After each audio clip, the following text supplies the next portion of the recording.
Amém. Pega na sua mão a sua Bíblia. Primeiro livro de Reis, capítulo 19, verso 1.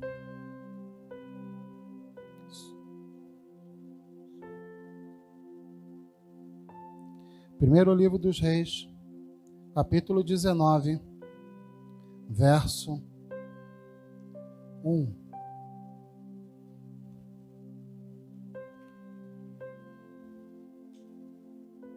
Obrigado, irmão. O fundo estava bom.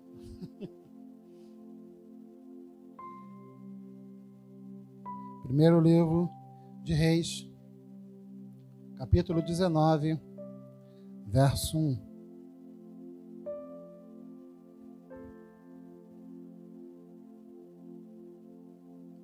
Amém? Todos já acharam? Alguém pede misericórdia, eu aguardo. Primeiro livro de Reis, capítulo 19, diz assim: Acabe contou a Jezabel tudo o que Elias havia feito e como havia matado todos os profetas à espada. Então, Jezabel mandou o mensageiro a Elias para dizer-lhe: Que os deuses me castiguem se amanhã, a estas horas, eu não tiver feito com a sua vida o mesmo que você fez com a vida de cada um deles. Elias ficou com medo, levantou-se e, para salvar a vida, se foi e chegou a Berseba, que pertence a Judá. E ali ele deixou o seu servo. Ele mesmo, porém, foi para o deserto, caminhando um dia inteiro. Por fim, sentou-se debaixo de um zimbro, sentiu vontade de morrer e orou: Basta, Senhor, tira a minha vida, porque eu não sou melhor do que os meus pais. Deitou-se e dormiu debaixo de um zimbro. E eis que um anjo tocou nele e lhe disse: Levanta-se e coma. Elias olhou e viu, perto da sua cabeça, um pão assado sobre pedras em brasa e um jarro de água. Comeu, bebeu e tornou a dormir. O anjo do Senhor voltou, tocou-lhe e lhe disse: Levanta-se e coma, porque a viagem será longa. Então Elias se levantou, comeu e bebeu, e com a força daquela comida caminhou 40 dias e 40 noites até Horebe, o monte de Deus. Ali entrou numa caverna, aonde passou a noite. E eis que a palavra do Senhor veio a ele e lhe disse: O que você está fazendo aqui, Elias? Amém? Vamos orar. Elias, feche seus olhos. Senhor, assim como a tua palavra é bendita, Pai, e tem nos abençoado todos os dias que aqui estamos, te pedimos, ó Deus, aplica ela em nossos corações, que possamos, ó Deus, receber, ó Pai, a tua instrução, Pai, para que possamos estar apercebidos, ó Deus, para que possamos estar esclarecidos quanto às tuas verdades. Pai amado, nós somos dependentes de ti, Senhor. Usa, ó Deus, conforme o Senhor assim o desejar. Abre o entendimento dos teus servos, ó Deus, que os nossos corações, ó Deus, sejam arados, ó Deus, pela tua palavra, para que a boa semente caia e produza frutos de justiça. É o que nós te pedimos, ó Pai, no nome de Jesus. Amém. Pode se sentar, por favor. Eu tenho certeza que você, sendo um bom leitor de Bíblia, já deve em algum momento ter ouvido falar de Elias. Eu tenho certeza que você já ouviu em algum momento, em alguma fase, em alguma pregação, aonde se falou que Israel era a nação mais poderosa do Oriente Próximo. Assim como em Êxodo nós vemos que a tribo do Senhor, ela andava pelas terras que ali onde um dia ela foi dela, né? Porque na verdade as pessoas acham que Israel entra e toma aquilo que não é dele, que na verdade Israel já habitava ali até ir para o Egito. Assim como naquele momento de Êxodo, Israel passava por todas as terras e havia um respeito não pelo que Israel tinha, mas sim pelo Deus a quem eles serviam. E isto era um motivo de pânico, de medo nas outras nações, porque sabiam que o Deus de Israel, o Deus vivo, o Deus único, guardava a Israel. E nós vemos isso se concretizar no momento que a monarquia é implantada em Israel. O que acontece? Com o seu primeiro rei, chamado Saul, Israel já começou a expandir as suas terras. Já começou a tomar posse das terras que estavam ao seu redor, através de lutas, batalhas. Logo, o seu segundo rei, que foi Davi, o rei mais conhecido de Israel, ao subir ao trono, ele também fez coisas grandiosas através de combate, de lutas. Israel foi crescendo cada vez mais. O poder bélico, o poder de armas, o poder do exército, mas acima de tudo, o respeito pelo Deus que Israel servia, crescia a cada momento. E no início do livro de 1 Reis, nós vamos ver que ele começa com um Israel unido, forte, poderoso, um Israel pegando ainda os últimos anos da vida do rei Davi. Nós vemos um Israel ao qual as tribos, as nações que estavam ao seu redor respeitavam a Israel, não queriam entrar em combate com eles. Mas é algo tão difícil de nós lermos o livro de 1 Reis, porque nós vemos que esse Israel que começa no capítulo 1, uma nação forte e respeitada, aonde Deus era o seu motivo primeiro, termina nesse livro como uma nação fraca, deteriorada e que não tinha mais o respeito das nações que estavam ao seu redor. E pior do que isso, não era mais uma nação única, porque em virtude do pecado, em virtude da falta de sabedoria, Israel se rompe, se separa em dois blocos. Um bloco segue a linhagem de Davi, que é chamado Reino do Sul, e o outro bloco que segue a Jeroboão, que foi o seu rei, que vai surgir o Reino do Norte. Acontece que o Reino do Norte foi um rei onde todos os seus reis eram homens maus, homens que não queriam servir ao Senhor.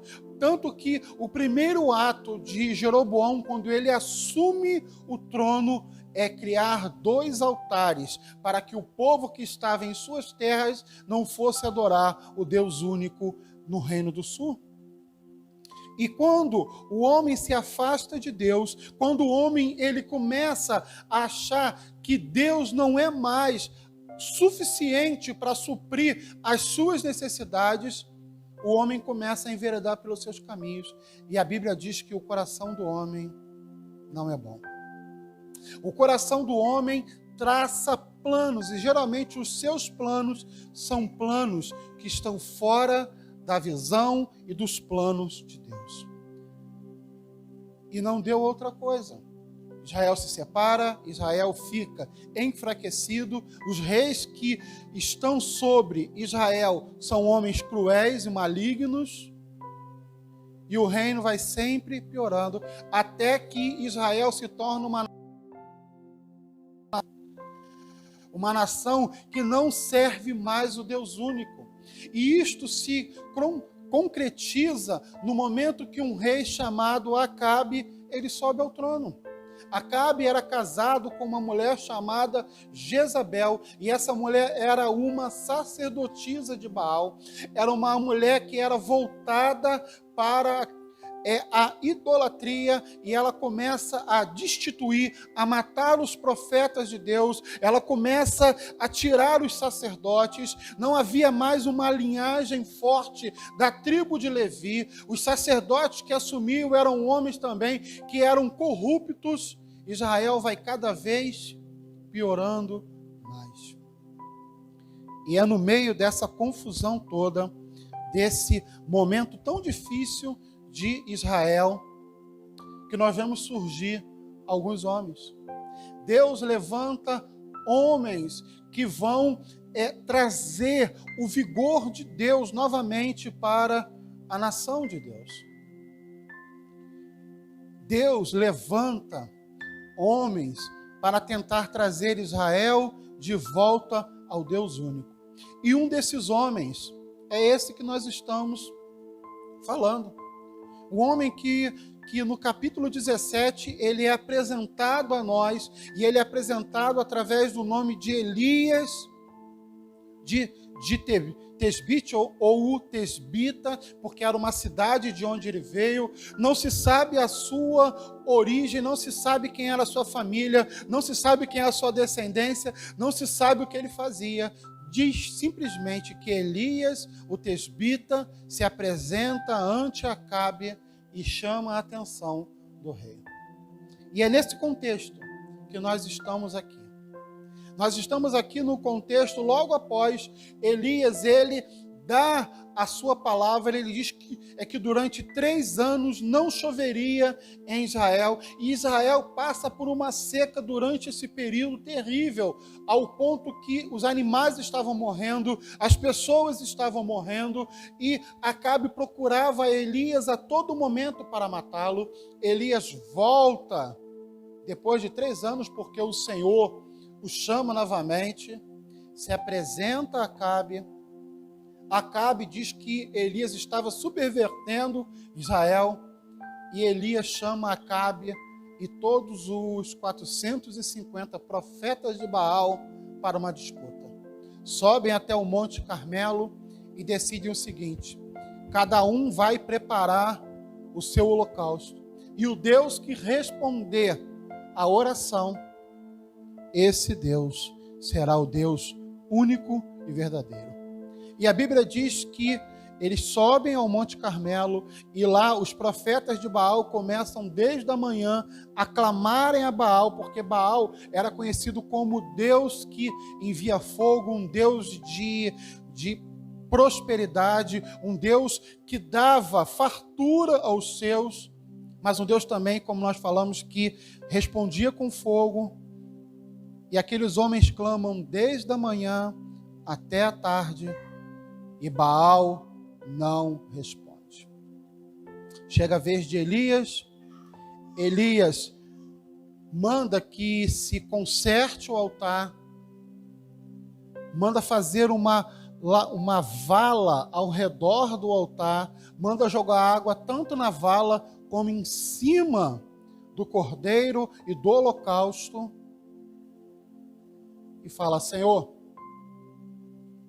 mostra a ele quem é o único Deus.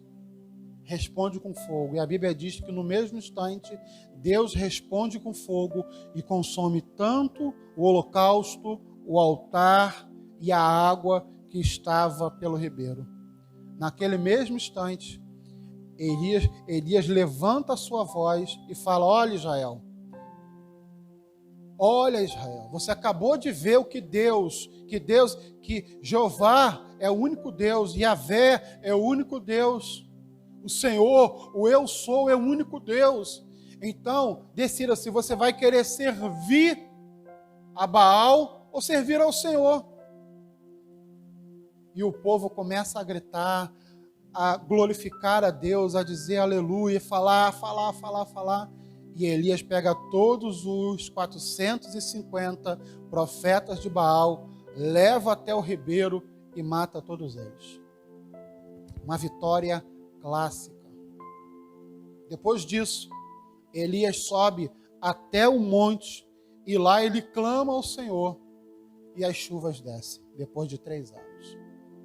Talvez fosse aquele momento onde nós poderíamos olhar e falar, meu Deus, é a vitória completa, é aquela vitória que não deixa margem para nada. É uma vitória incontestável, é uma vitória que não se tem como se colocar uma vírgula nela.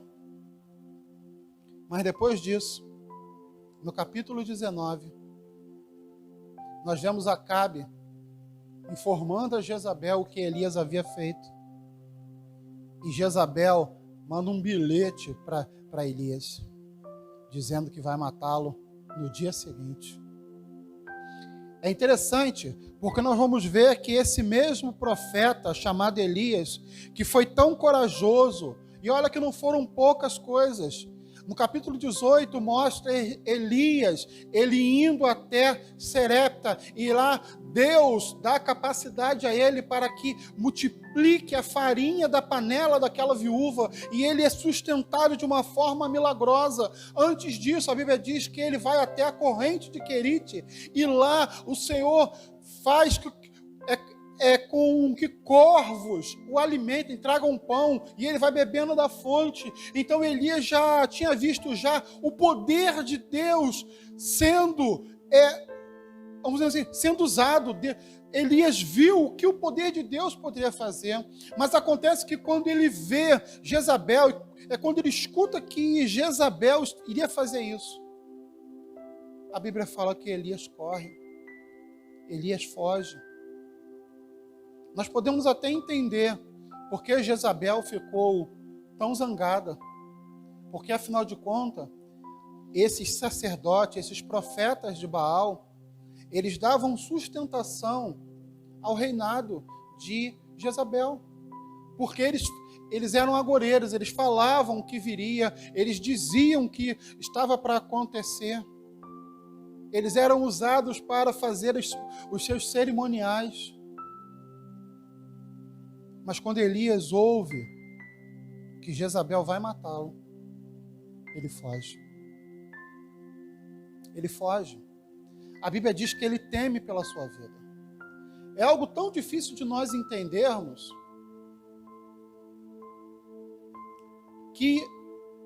porque como é que um homem que vê o fogo cair do céu, ele tem medo? Talvez algum de nós possam pensar isso. Como é que Elias teve medo de Jezabel? Ele já tinha encarado o rei. Por que ter medo da rainha? Mas o problema, a dificuldade, a situação aqui, não é simplesmente o medo que motivou Elias a sair dali. No decorrer do capítulo 19, nós vamos encontrar um homem ferido, magoado.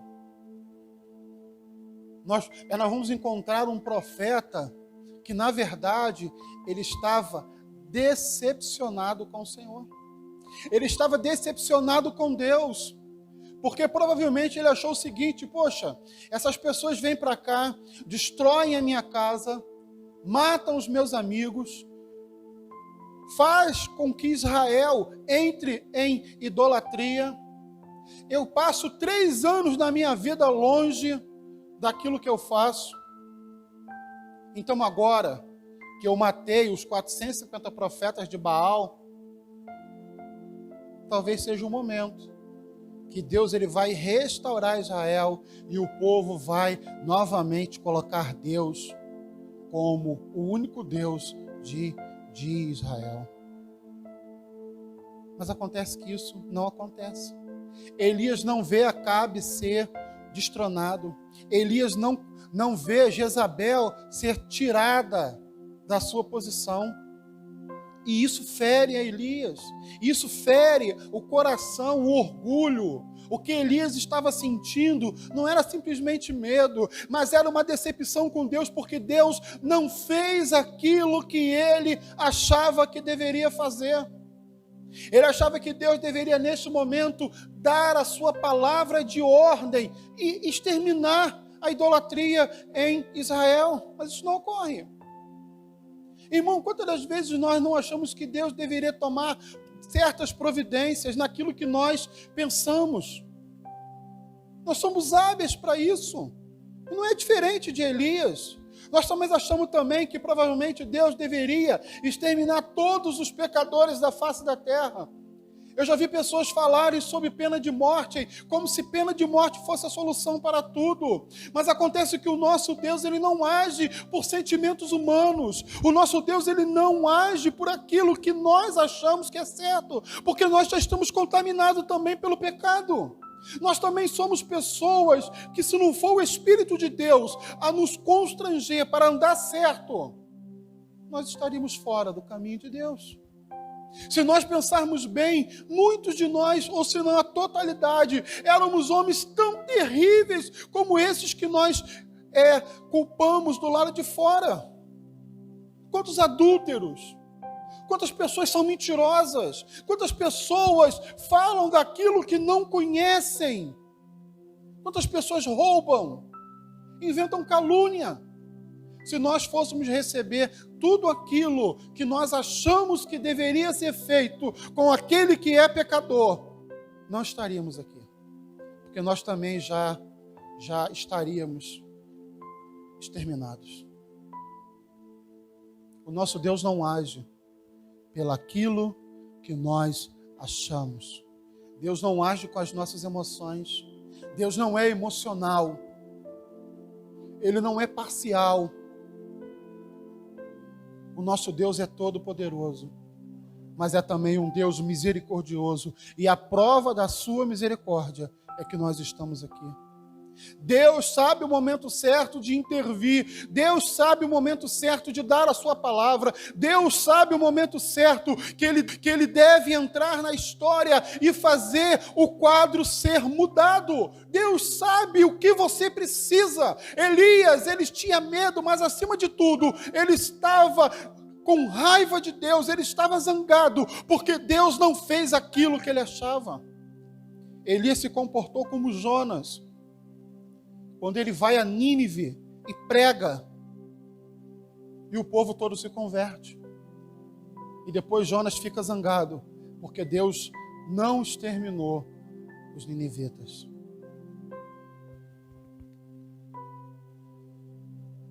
Nós temos que ter cuidado com aquilo que nós pedimos. Nós temos que ter cuidado. E realmente, graças a Deus, que Ele não age como nós achamos que Deus deveria agir. Amém, irmãos? Por isso nós estamos aqui. Porque esse Deus demonstrou a sua misericórdia com nossas vidas. Talvez Deus ele poderia ter entrado com Elias num debate. Falar o porquê ele não tinha feito ainda. Porque a Bíblia diz que Elias, ele sai de onde ele estava, ele pega o seu servo, ele leva o seu servo para Judá, a terra de Josafá, o rei de Judá.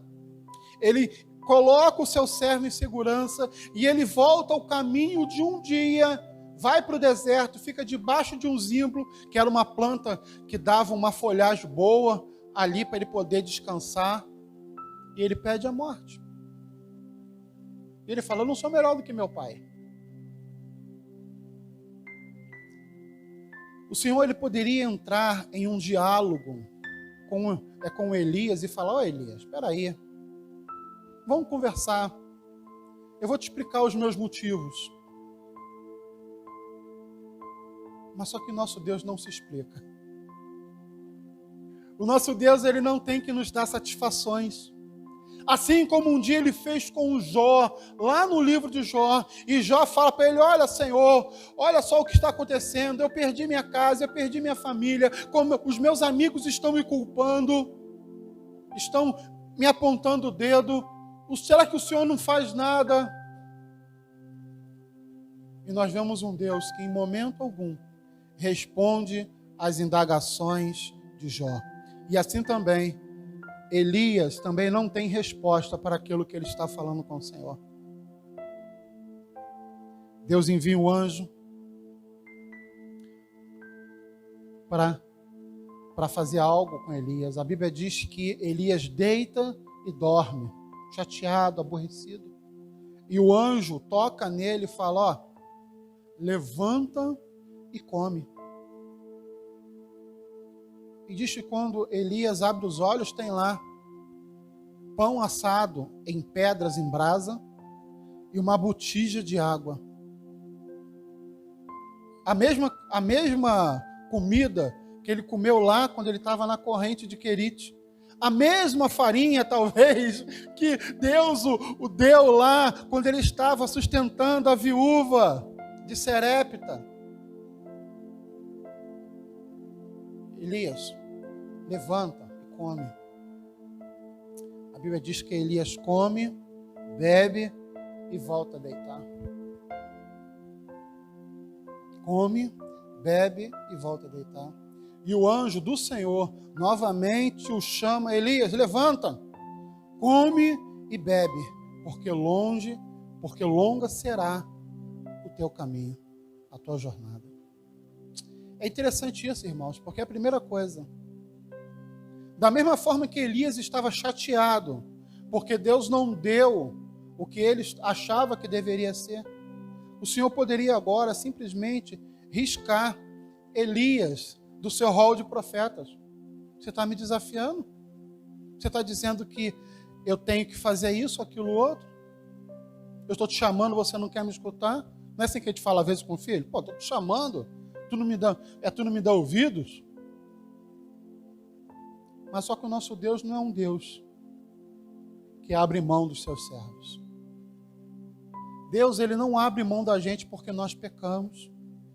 O Senhor não se livra da gente porque nós não queremos ouvi-lo. Graças a Deus por isso. Deus, ele não nos afasta dele. Ele não diz, você não serve mais, não quero mais você. O nosso Deus é um Deus que está próximo, um Deus emanente. É um Deus que busca relacionamento. É um Deus que é todo poderoso, como nós já falamos, mas acima de tudo também é um Deus misericordioso. É um Deus que ele veio buscar o que estava perdido. Lembra quando Cristo estava lá sentado com os publicanos e pecadores? E aqueles homens falaram, olha, é possível, olha, será que teu mestre não se incomoda de estar sentado com publicanos e pecadores? E o Senhor vira para aqueles homens e fala, olha, o médico não vem senão para os doentes. Porque quem está são não precisa de médico. O nosso Deus, ele veio buscar aquele que estava perdido. E assim como ele fez com Elias, ele faz conosco. Ele não abre mão da gente porque nós pecamos. Irmão, você está falando para mim pecar? Não, eu estou falando que às vezes nós ficamos tão vidrados no pecado que nós esquecemos que o nosso Deus é um Deus que diz, arrependa-te e não peques mais. Ele não quer que você se afaste dele, ele quer que você reconheça o teu pecado, mude a tua direção e volte para os caminhos dele. A intenção de Deus não é nos tirar. A intenção do Senhor não é nos tirar da sua casa. Ele quer que nós nos convertamos verdadeiramente. Lembra quando o Senhor falou, olha, sacrifícios, holocausto, sangue de bezerro, não me agradam. O que me agrada é corações quebrantados, espíritos compungidos, ou seja, corações que se abrem, pessoas que reconhecem o seu pecado, porque se você não reconhecer o teu pecado, você não terá conserto. A pessoa só procura o médico quando ela acha que ela está doente.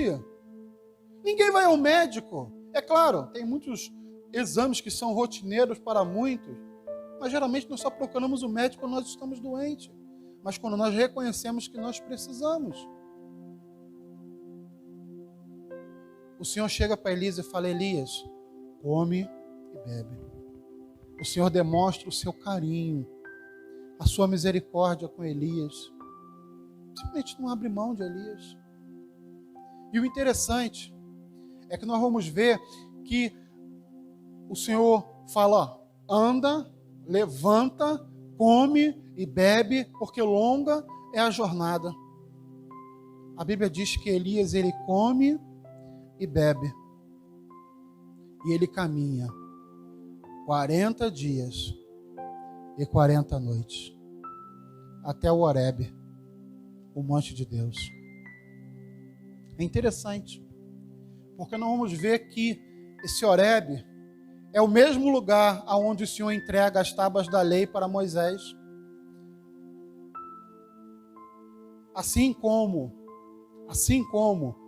Moisés ficou 40 dias e 40 noites jejuando, Elias ficou 40 dias e 40 noites, nós vamos ver logo após, no Novo Testamento também, Cristo passando pela mesma coisa. Quando Deus nos alimenta, quando Ele dá um impulso, é para que nós venhamos andar. E talvez nós pudéssemos pensar, poxa, ele andou 40 dias e 40 noites. Agora Elias ficou feliz, ficou alegre, está tudo bem. Mas aí que está. A Bíblia diz, acompanhe comigo no verso 8, por favor. Então Elias se levantou, comeu e bebeu.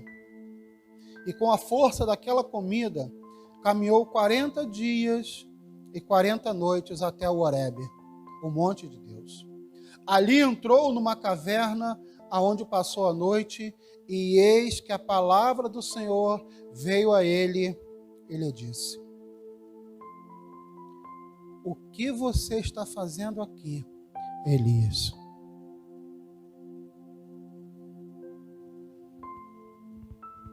Isso é sério, irmãos. Isso é sério. Elias, ele vê o poder de Deus com a viúva de Serepta. Ele vê o poder de Deus lá na fonte, na torrente de Querite. Ele vê o poder de Deus lá no Monte Carmelo, quando Deus manda fogo para consumir o holocausto. Depois ele vê o poder de Deus quando ele ora e a chuva vem. Ele vê o poder de Deus quando ele está dormindo no meio do deserto e um anjo o acorda. E ele vê uma botija de água e pães feitos em pedras em brasa. Talvez fosse motivo suficiente para Elias já estar mais do que renovado. Só que não. Elias tem uma recaída. Ele vai para a caverna, ele vai para o Horebe, mas só que em vez dele continuar a proclamar o poder de Deus na terra, ele entra na caverna. E Deus tem que retirá-lo de lá de dentro para falar com ele. Se você acompanhar comigo a partir do verso 10, você vai ver os eventos que se seguem. Diz assim: e respondeu: tenho sido muito zeloso pelo Senhor, Deus dos exércitos, porque os filhos de Israel deixaram a tua aliança, derrubaram os teus altares e mataram os teus profetas à espada. Só fiquei eu, e eles estão querendo tirar minha vida. Então foi-lhe dito: sai daí, fique diante do Senhor no monte. E eis que o Senhor estava passando, e um grande e forte vento fendia os montes e quebrava as rochas diante do Senhor, mas o Senhor não estava no vento. Depois do vento houve um terremoto, mas o Senhor não estava no terremoto. Depois do terremoto veio fogo, mas o Senhor não estava no fogo. E depois do fogo veio o som de um suave sussurro. Quando Elias ouviu isso, cobriu o rosto com o manto e saiu. De novo, quando Elias ouviu isso, cobriu o rosto com o manto e saiu.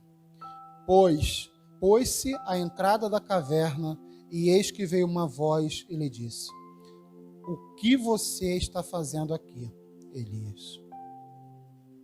Eu quero que você pense comigo. O Senhor manda Elias continuar o trabalho. Elias se refugia dentro de uma caverna.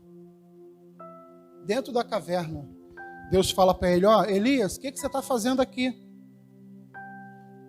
O Senhor manda um vento forte, que a Bíblia diz que fendia as pedras. O Senhor manda um terremoto, que abalou com certeza a caverna. E depois a Bíblia diz que o Senhor mandou fogo. Irmãos, eu não sei você, mas eu teria saído correndo de dentro da caverna. Mas a Bíblia diz que Elias não saiu. Às vezes nós estamos tão desanimados, tão apegados às nossas convicções, aos nossos desejos, às nossas decepções, que, vamos ser sinceros, a gente tem sonhos, nós temos sonhos. Eu tenho sonhos, eu tenho objetivos. Com certeza você também tem. Mas acontece que parece que às vezes as coisas vão dando errado. Parece que Deus não está olhando com o que eu estou falando. Você é assim também? Já aconteceu contigo? Ou eu sou o único? Parece que Deus não está ouvindo o que eu estou falando. E ainda que venha uma palavra só falando assim na cabeça e me desperte, mesmo assim parece que ainda é difícil caminhar, difícil andar. E por mais que nós vejamos o poder de Deus, nós olhamos louvores que parece que vão quebrantar, louvores lindos, nós ouvimos palavras poderosas, nós ouvimos orações fervorosas, nós vemos o poder de Deus na vida de muitas pessoas, mas parece que isso não consegue nos tirar da nossa inércia. Eu estava lendo isso e eu falei assim, sou eu sou Elias. Porque quantas das vezes Deus falou comigo e eu não saí de dentro da caverna, Deus falava, saia Edilson, saia Edilson, saia Edilson, saia Edilson, e eu ficava lá, por medo, por angústia, por um sentimento ruim. O que acontece? Você vai ver que Elias fala para o Senhor, Senhor, eu sou zeloso pela tua palavra. Eu sou zeloso. Eu tenho zelo por aquilo que tu fala para mim. E eu matei os profetas de Baal e estão tentando me matar agora, Senhor. Senhor, eu fiz o que tu queria. Senhor, eu obedeci a tua voz. Eu falei, chuva, para. E a chuva parou. Eu fui para o deserto e os corvos me alimentaram. Eu fui lá para Querite. Senhor, tu me mandaste para Serepta e eu fiquei com a viúva em Serepta. Senhor, o Senhor me mandou fazer a chuva voltar e a chuva voltou. Mas parece que para mim está tudo dando errado, Deus. Está difícil. Senhor, eu sou zeloso. Eu leio a Bíblia todo dia, eu oro, eu jejuo, mas parece que a minha vida não sai do momento daquela fase ruim.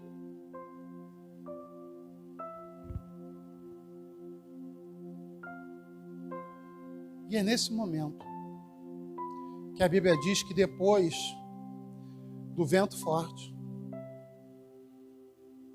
do terremoto e do fogo, que Elias não sai. Deus sussurra. Olha, eu fico pensando o que Deus sussurrou no ouvido de Elias. Talvez tenha sido, olha que estou contigo até a consumação dos séculos. Ser forte, corajoso, porque o Senhor é contigo. Talvez tenha sido aquela frase, fui jovem e hoje sou velho, mas só que jamais vi os justos amparados ou a sua descendência mendigar o pão. Ou simplesmente Deus falou, sou eu. o eu sou disse. Deus não precisa provar mais nada, irmãos. Deus chega no ouvido de Elias e fala, o eu sou disse. E assim será feito.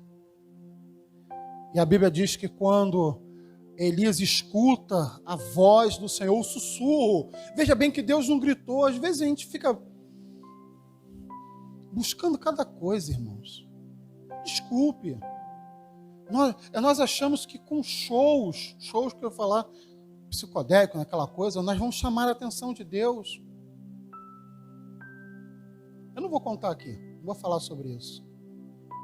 O nosso Deus, ele tem a sua forma de falar conosco. Falei aqui quarta-feira. Uma das coisas que eu gosto no Senhor, se é que eu posso falar isso, é que Deus, ele busca conversar conosco de uma forma que nós entendamos. Deus, ele não chega e fala assim, vem aqui até a minha altura, que seria impossível. Só que o nosso Deus, ele é condescendente, ele desce até onde nós estamos e fala para que nós possamos entender. Deus quer que você entenda, Deus quer que haja comunicação, Deus quer que você reconheça a sua voz. E quando nós reconhecemos a voz do Senhor, nós saímos da caverna. E é interessante porque você vê que Elias, ele sai da caverna, a Bíblia faz que ele sai da caverna, ele pega o seu manto, coloca sobre a sua cabeça, numa referência ou reverência, que ele está diante de alguém que é superior a ele. O sussurro de Deus foi mais alto do que o terremoto, do que o vento forte ou o fogo que cai. Precisamos entender que o sussurro de Deus é muito mais poderoso que isso. Mas sabe o que me chamou a atenção? Foi pensar que se Deus sussurrou, será que nós entenderíamos o sussurro de Deus?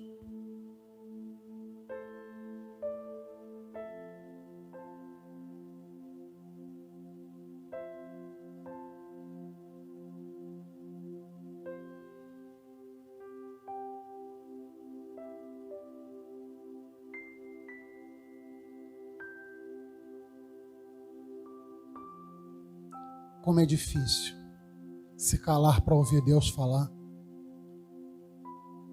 Como é difícil. Nós estamos aturdidos pelo barulho desse mundo. Nós não escutamos Deus porque nós não paramos para ouvir Deus falar. Nós nos ajoelhamos para falar com o Senhor e nós falamos muito mais do que ouvimos. É como naquela conversa que alguém chega, posso falar contigo? E blá, blá, blá, blá, blá. Aí quando tu vai falar alguma coisa, a pessoa vira as costas e tchau.